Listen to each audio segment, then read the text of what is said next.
devenus, c'est des amis de la famille, quoi. Au bout de 2 ans, ils sont devenus amis de la famille. Tous n'ont pas eu cette chance et ce sort-là, bien évidemment. C'était plutôt des conditions de répression. Comme ceux de Forliedo, c'était vraiment des conditions terribles de répression où vous avez même pas le minimum pour survivre convenablement en nourriture. Voilà. La famille Sudry.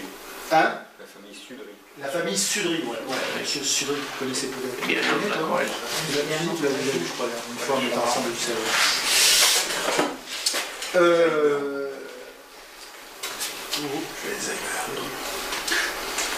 C'est un russe, non? Alors, cette situation, elle va durer parce que les choses ont changé. Il y a eu la mutinerie au mois de septembre, et au mois d'octobre, il y a la révolution d'octobre. Et donc le pouvoir va changer. Et il n'y a plus de gouvernement provisoire, c'est le gouvernement des soviets, dont Lénine est la figure connue de tout le monde, avec d'autres. Et les bolcheviks, donc, qui vont être les facteurs de cette révolution victorieuse en Russie, eux, ils avaient fait campagne au cours des mois précédents, et ils avaient conquis une audience dans le peuple, en expliquant il faut la paix, il faut la paix, il faut arrêter la guerre. Et donc, le prolétariat russe et les millions de Russes ont vu dans ce parti peut-être quelqu'un qui allait enfin leur donner la paix et le pain aussi. Et c'est comme ça qu'ils ont acquis cette sympathie et qu'ils ont eu cette force de pouvoir prendre le pouvoir au mois d'octobre.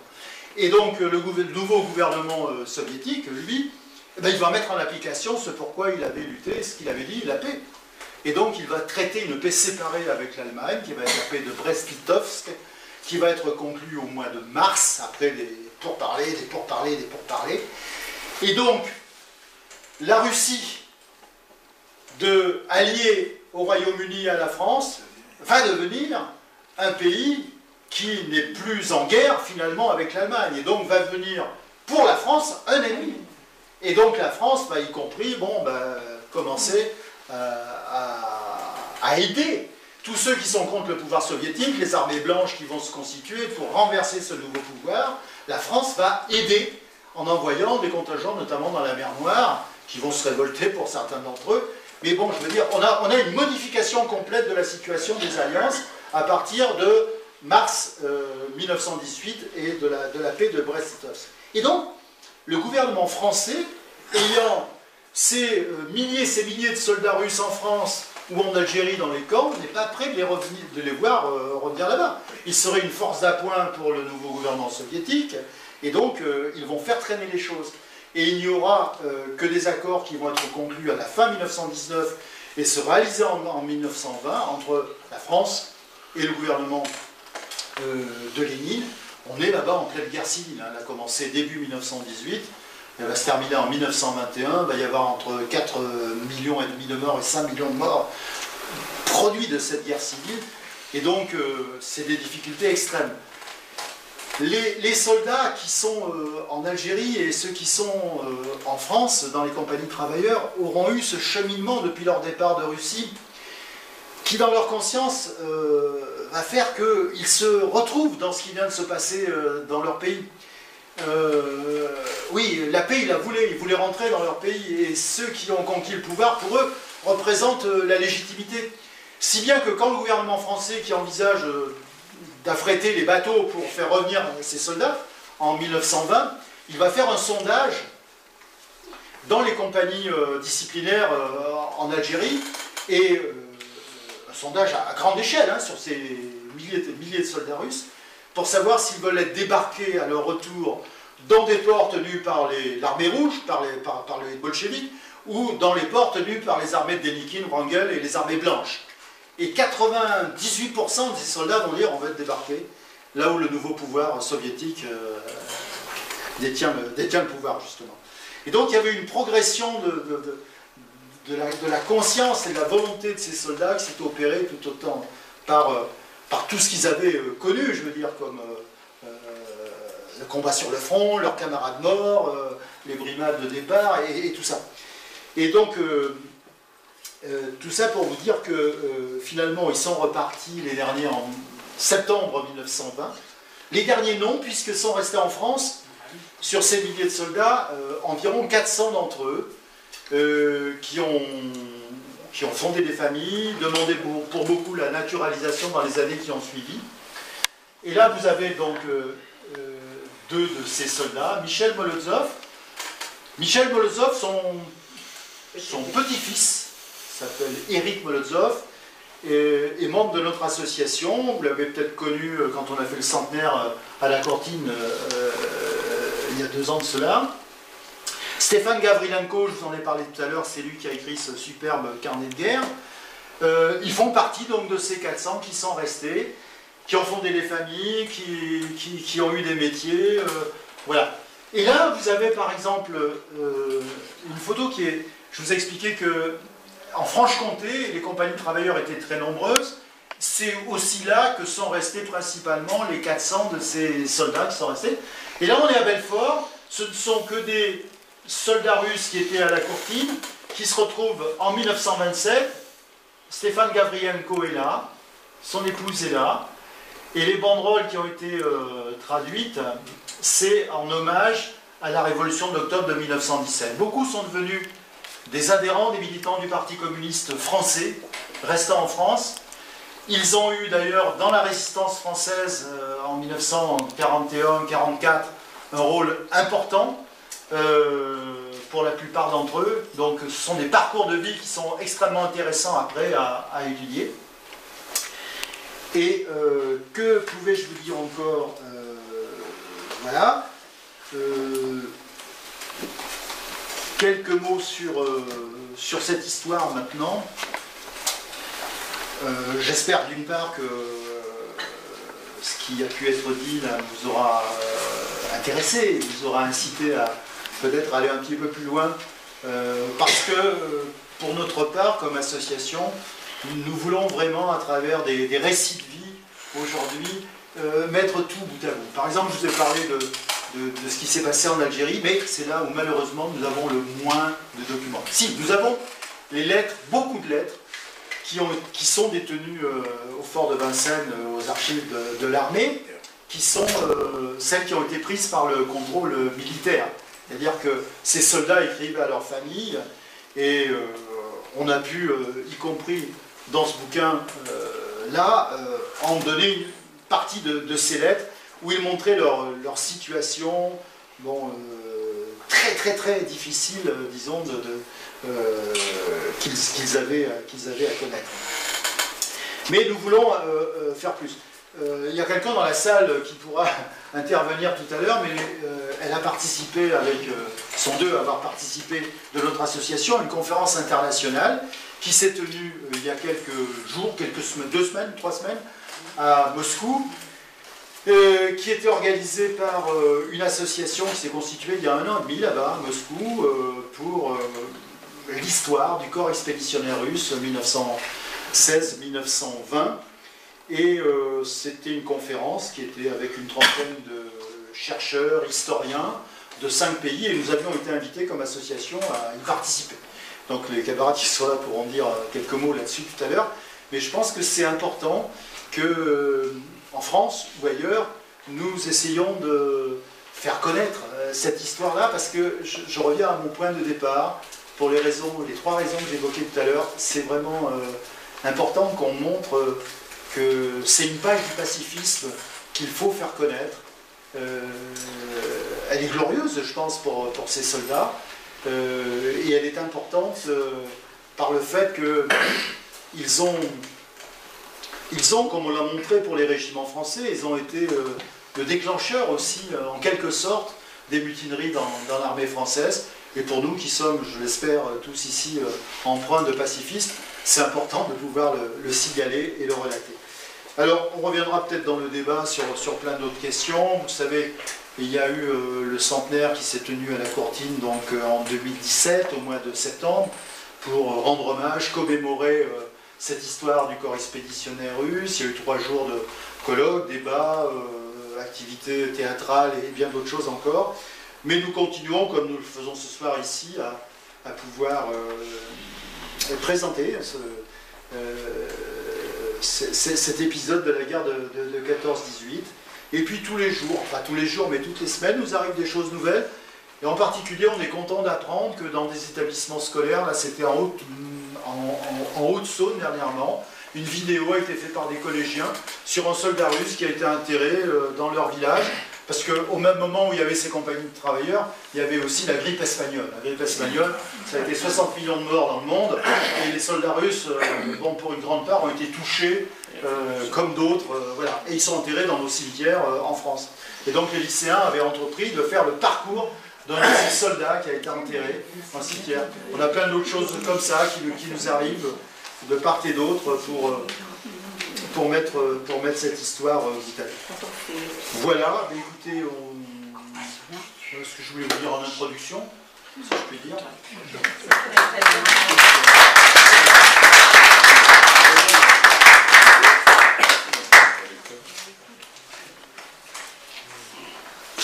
Voilà, maintenant, conscient qu'il y a plein de questions qui se posent. On peut peut-être en profiter parce qu'il n'est pas très tard encore pour en aborder quelques-unes. Et comment vous déterminerez le pacifisme? Parce que je ne comprends pas trop pourquoi on parle de pacifisme par rapport à ce document. Si par exemple on prend les camarades qui sont partis combattre en Espagne contre Franco, c'était des pacifistes aussi. Ça n'a pas empêché qu'il ait fallu qu'ils prennent les armes pour... Oui. Ceux qui ont pris les armes contre Franco les ont prises pour... Non mais c'est pas la liaison, je veux dire que dans le mot pacifisme, comment est-ce que intellectuellement vous le définissez? Le pacifisme, c'est s'interdire le plus possible d'utiliser la force pour imposer quelque situation au point de vue que ce soit, c'est-à-dire considérer qu'on peut résoudre les problèmes dans une société par d'autres moyens que la force armée ou par des rapports militaires ou par des rapports, je veux dire, conflictuels. Jaurès, par exemple, lui, a lutté jusqu'à son assassinat parce qu'il était un grand pacifiste pour résoudre à l'échelle internationale cette situation de tension qui était créée dès 1911, 1912, 1913 par d'autres moyens que la guerre. Il était totalement opposé à la guerre, comme l'ont été beaucoup d'autres par la suite, qui ont refusé d'ailleurs de se fondre dans l'union sacrée en disant l'ennemi il est en face. Non, l'ennemi n'était pas en face. Les responsables de la guerre, ceux qui l'avaient déclenché, savaient très bien pourquoi ils la faisaient. Ils vendaient des armes, ils vendaient des canons, ils vendaient des munitions, ils ont fait des fortunes là-dessus, et c'est pas eux qui étaient en première ligne sur le front. Non, le pacifisme, c'est cette volonté de dire qu'il n'y a pas de chose plus précieuse que la vie, et qu'elle ne peut pas être remise en cause pour des intérêts quels qu'ils soient. Alors bien sûr, on peut être pacifiste, et dans une situation extrême, défendre la liberté comme l'ont fait les républicains espagnols ou d'autres, se défendre et défendre une certaine idée de démocratie et de liberté et de république en Espagne, c'est pas incompatible avec le pacifisme. Mais à un moment donné, avec Franco et ses armées qui labourent et tout et qui remettent tout, je veux dire, par le feu et par le sang, il fallait bien se lever et s'insurger. Là, c'est pas contradictoire dans cette situation. C'est pas contradictoire. Mais jusqu'au moment ultime, il faut essayer de résoudre toutes les situations autrement que comme le veut faire Trump aujourd'hui en Iran par exemple. On est à la veille quand même d'une déflagration nouvelle qui peut embraser pas simplement une région mais l'humanité tout entière. Le paradoxe que j'ai du mal à expliquer, on va comprendre, c'est cette amnésie d'un pays qui a connu ces événements et qui a oublié, ça s'est effacé, il a fallu aller gratter les mémoires pour faire émerger ça. Et tu continues encore avec l'association à reconstituer, mais c'était oublié, on a mis une charge de silence dessus. C'est ça qui est même au niveau même au niveau de l'éducation nationale. Moi j'ai 67 ans, mais même au lycée, le programme s'arrêtait à la Deuxième Guerre mondiale, mais au niveau de la Première Guerre mondiale, on n'a jamais parlé de l'histoire de la courtine. Voilà. Tout le monde le savait, mais c'était pas dans le programme, c'est une honte. Ici, Moi, je suis pas sûre. Moi, j'ai 84 ans, j'ai appris ça il y a 15 ans. Moi, je suis née à Ussel, et je n'avais jamais entendu parler. Moi, je suis née à Ussel, et je n'en avais jamais entendu parler. C'était secret d'État. J'en savais. Secret d'État. Jamais, mes Oui, parents, mais jamais. la France a bien participé aussi. oui, Non, non, il a fallu maintenir cette chape de plomb sur ça comme sur bien d'autres choses. Comme sur les fusillés pour l'exemple. Ouais, c'est Comme soldats pour l'exemple. Oui, pareil. on en est encore effectivement. comme la remise en cause des chambres à gaz en tant que vise déporté, ça nous fait mal. Mais il doit y avoir un charnier à la courtine en fait. Voilà, bonne question. Alors, il devait y avoir quelque chose. Oui, oui. Et jamais ça a été une recherche. Alors, faut pas oublier que le supposé charnier dans le bois de feuillage chou, comme on dit, puisque c'est là où il est localisé à un endroit du camp militaire, il est dans le camp militaire. Donc nous, il y a un an et demi de cela, on a discuté avec les archéologues à Limoges pour savoir si nous avions la possibilité, au cas où nous aurions l'autorisation, de pouvoir faire des fouilles et découvrir un éventuel charnier. Oui, il y a la possibilité de découvrir un peu plus de 100 ans après un charnier, tout n'aura pas été dissous et on peut, sur des centaines d'années, découvrir des restes et pouvoir, par des moyens qui sont ceux de l'archéologie moderne, à peu près apprécier à combien étaient ceux qui ont été enterrés là.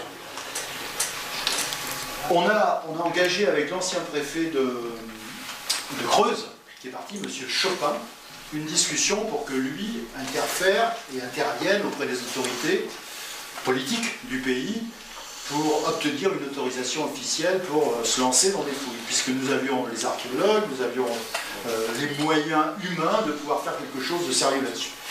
Sauf que quelques temps après que nous ayons eu l'engagement du préfet Chopin qui était venu au centenaire, à la Courtine et tout, il a été débarqué et il a été remplacé par une dame qui est préfète et qui vient de l'armée.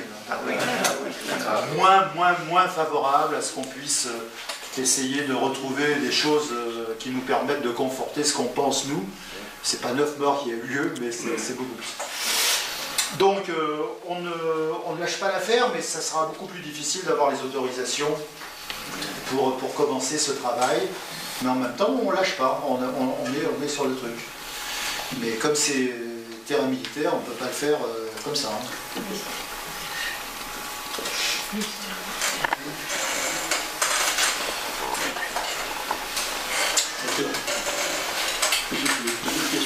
Est-ce que vous ne croyez pas que le pacifisme soit instrumentalisé? Parce qu'en fait, je crois qu'aujourd'hui l'opinion, et avec la petite bourgeoisie qui nous dirige, les petits blanchonnets qui nous dirigent, tout le monde est d'accord, tout le monde est d'accord, tout le monde est contre les grandes guerres, tout ça, tout le monde est prêt à écouter ce que vous avez appris, très intéressant de votre avis. Mais ça arrange tout le monde, parce que maintenant, il n'y a plus le risque de ces grandes guerres-là, et ça permet à ces petits blanchonnets qui nous dirigent de faire une guerre sociale, inconnue, ni vue, etc. On voit bien, par exemple, le comportement de cette bourgeoisie actuellement contre les gilets jaunes, ça gêne personne, qu'il y en ait des amputés, des tués, etc. Peu importe. Des gens qui défendent leur désir de vie, c'est tout. Donc, c'est bien simple. Dans la communauté d'aujourd'hui, de défendre le pacifisme, il y a un nombre incroyable de mairies qui ont favorisé des implantations d'arbres à droite, à gauche, qui ont payé, etc. Or, ces mêmes mairies-là signent donc des protocoles de guerre sociale. Ils font des campagnes électorales de guerre sociale. Donc, est-ce qu'il n'y a pas un risque derrière ce pacifisme-là qui soit utilisé à autre chose? À masquer une réalité sociale, parce qu'aujourd'hui, il y a une véritable guerre sociale que personne ne voit, parce que la population est tellement fracturée, etc., on ne voit rien. Donc, est-ce qu'il n'y a pas un risque d'instrumentalisation de cette guerre? Bien sûr que si. Ah ben oui, attends. Ouais, effectivement, sur l'aspect guerre sociale, au niveau du mouvement de la paix, on en a conscience. Hein. C'est pas parce que sur le sol de la France, bon, il y a des attentats, effectivement, sur le sol français, on ne peut pas le cacher non plus. Mais il n'y a plus, même si aujourd'hui on remet en place un service national universel, il n'y a plus je pense au niveau des jeunes générations, il n'y a plus le même risque, la même appréhension qu'on pouvait avoir encore il y a 20 ou 30 ans. Quoi. Enfin, moi je me rappelle la guerre du Golfe, on était inquiets, il y avait encore des gens, des jeunes qui étaient sous les drapeaux. Quoi. Bon. Donc voilà, et la guerre d'Algérie était pas loin. Et il y a deux choses, je pense. La guerre meurtrière, la mode 14-18, la guerre mondiale, moi je ne sais pas si elle ne va pas potentiellement arriver un jour. C'est vrai qu'aujourd'hui, alors après il y a des chiffres qui circulent, il n'y a jamais eu autant de... Alors il y en a qui disent qu'il n'y a jamais eu si peu de morts dans les guerres qu'aujourd'hui, il n'y a jamais eu autant de morts. Bon, il y a quand même beaucoup de guerres dans le monde. Hein. Oui, beaucoup de guerres locales, c'est vrai, souvent locales, mais des conflits ou des risques que ça explose, si je peux me permettre, entre des pays qui ont l'arme atomique ou qui ont sur leur territoire des bases militaires de pays qui ont l'arme atomique. Je pense à la Corée du Sud et au Japon, les conflits récurrents entre le Vietnam et la Chine, dont on ne parle pas ici. Enfin, là, je parle juste de l'Asie du Sud-Est, où l'Inde et le Pakistan. Voilà, donc on ne sait pas, hein, enfin moi je ne peux pas vous dire ce soir si le président indien ne va pas lâcher de bombes sur le Pakistan, et dans ce cas-là, l'hiver nucléaire et les conséquences, bon les ogives nucléaires françaises sont prêtes à partir s'il y a, dans le cadre de la dissuasion, hein, voilà. Donc ça on ne peut pas savoir, donc c'est aussi pour ça qu'on lutte le mouvement de la paix, c'est dans le cadre du risque de cette guerre mondiale, qui, avec le risque des armes nucléaires qui existe, l'apocalypse n'a jamais été aussi proche, hein, c'est ce qu'on dit chaque année, mais effectivement ça paraît lointain. On lutte aussi pour les guerres, contre les guerres, excusez-moi le lapsus, contre les guerres locales, ça c'est vrai qu'on essaie d'attirer l'attention sur les conflits, voilà, le Yémen, les ventes d'armes à l'Arabie Saoudite, des choses comme ça. Après, en France, effectivement, les gens disent on est en paix. Alors là, pour répondre à votre question, j'y arrive. C'est une question qu'au mouvement de la paix on aborde en disant la paix sociale. La paix sociale. Et le mouvement de la paix a été créé dans cette optique que vous dites. C'est-à-dire la paix sociale et les droits sociaux sont le nécessaire à la paix tout court. En gros, il y a des guerres, dans les pays où il y a des guerres, c'est d'abord parce qu'il n'y a pas de paix sociale. Et en France aussi. C'est pour ça qu'en 2015, si je ne dis pas de bêtises, on avait fait venir Patrick Appelmüller, directeur du journal L'Humanité, sur le thème Les jours heureux, le Conseil national de la résistance. Et le risque, effectivement, est que le programme du Conseil national de la résistance étant détricoté, voire même aujourd'hui même très largement détricoté, on voit les conséquences que ça a, et la précarité, qui se développent, les inégalités. On a eu récemment un rapport sur les inégalités, c'est inquiétant, parce que derrière, effectivement, bon, ben, on se dit qu'en mois que quelqu'un qui vole pour 5 € se prend 6 mois, la justice aussi, pour utiliser quelque chose que je connais un peu mieux, la justice bourgeoise, on l'envoie à l'œuvre. Hein. Enfin, ça, on a la conscience. Et le mouvement de la paix est clair sur ces questions-là. On lutte pour la paix sociale, on lutte contre les inégalités, et voilà, donc nous, ça ne nous fait pas occulter cette partie-là. C'est même le cœur de notre métier. Pour la France, c'est de dire, c'est d'être aux côtés des luttes, d'accompagner les luttes sociales, voilà. Si je peux vous répondre. Et le pacifisme, on n'est pas dans un pacifisme petit bourgeois. On est dans un pacifisme qui est né après la Deuxième Guerre mondiale, dans le cadre créé par des résistants. Donc des gens qui ont participé à l'élaboration du CNR, et dans le prolongement aussi des ancêtres, des associations ancêtres comme la RAC de Barbus, quoi. Donc il y a à la fois ces deux volets, quoi. Et on travaille avec des municipalités, effectivement, pour planter des arbres de la paix, parce que ça contribue à l'éducation de la paix, ça contribue à faire connaître la paix. On n'est pas dupe non plus, voilà, des différents discours qui peuvent avoir lieu. Mais bon, je fais pas de procès d'intention qu'aux mairies, quoi, voilà. Je fais pas de procès d'intention aux mairies. Par contre, j'en fais effectivement plus à nos gouvernants, parce que quand on leur écrit comme récemment, on attend toujours les réponses. On a écrit récemment une lettre au président de la République sur la situation au Kurdistan, voilà, pour parler d'un conflit aussi local. J'attends la réponse. Voilà, donc on n'est pas dupes. Je vous dis, mais on essaie de faire avancer, et c'est pour ça que le mouvement de la paix doit être renforcé. Le pacifisme, qui ne doit pas être un pacifisme pélant, pour reprendre une expression de Roland Weil, on doit besoin d'être nombreux, d'avancer, de propager ce qui a pu se faire avant, l'exemple des butins de la Courtine, un État qui était l'État effectivement russe, soviétique, qui a dit première décision, premier décret, ça a été la paix. Bon, mais ça faut le dire, quoi. Ben, c'est aussi des choses dont on peut se féliciter, quoi. Voilà. Mais après, ça nous empêche pas de savoir et de penser qu'il y a un certain nombre de gouvernements bourgeois qui ont continué à vendre des armes, à envoyer des hommes se faire tuer, voilà. Et c'est clair qu'on luttera toujours contre ça. Merci pour le faire.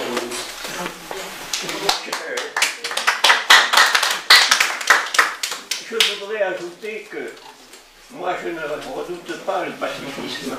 Je ne redoute pas du tout. Ce que je redoute à l'heure actuelle, c'est la militarisation des esprits.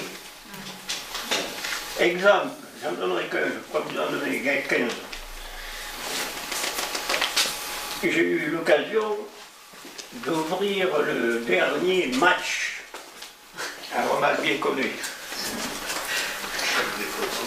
pour parler de ce que le gouvernement appelle les deux héros. Bon, c'est triste, ils se sont fait tuer pour sauver des vies. C'est triste. Mais dans le match, il y avait 16 pages consacrées à ça. 16 pages. En 2 pages, on pouvait très bien en parler et sérieusement. Hein. Bon, c'est un exemple. Deuxième exemple, si vous voulez, j'ai entendu applaudir le fait que 30 soldats supplémentaires allaient arriver à la caserne, pas Bruges, mais non, la porte. Mais pour moi, ça, j'applaudis pas. Il y a deux ouvriers tous les jours qui meurent d'accident de travail. En moyenne. On en parle pas. Peut-être avant qu'on aille boire un coup, parce que je voulais vous présenter en 1 minute les ouvrages dont j'ai sorti quelques extraits tout à l'heure. Tout d'abord, ça, ce sont les cahiers de notre association. C'est semestriel, donc c'est le numéro 7. C'est là où j'ai sorti les trucs sur Louis Barjas en particulier. Donc vous avez les 7 numéros qui sont là. Le journal de Stéphane Ivanovitch Gravilenko, le journal de guerre, celui que vous avez vu là tout à l'heure. Pareil. Et puis ce bouquin-là, qui est sorti il y a 2 ans, aux Ardents Éditeurs à Limoges, qui s'intitule Le Limousin et la Révolution russe. Vous le verrez sur la tranche, il y a 2 parties, une partie en noir, une partie en rouge. L'histoire du corps expéditionnaire russe, c'est la partie rouge, les butins de la Courtine, voilà, qui a été écrit par des historiens, par des camarades de l'association. La partie noire, elle est inconnue du grand public, à part un public très, très militant. C'est l'histoire d'un ouvrier de Limoges, ouvrier imprimeur, qui s'appelle Marcel Body, certains ont vu le film Excel il y a 2 ans, et qui lui est parti comme instructeur artilleur à Moscou dans le cadre de son régiment, et il arrive au mois de mai 1917. La révolution de février a éclaté. Il est de famille syndicaliste de Limoges, porcelainier et tout. Il est socialiste dans l'âme, pacifiste également. Et il va se retrouver dans ce maelstrom, dans ce bouleversement général d'une révolution.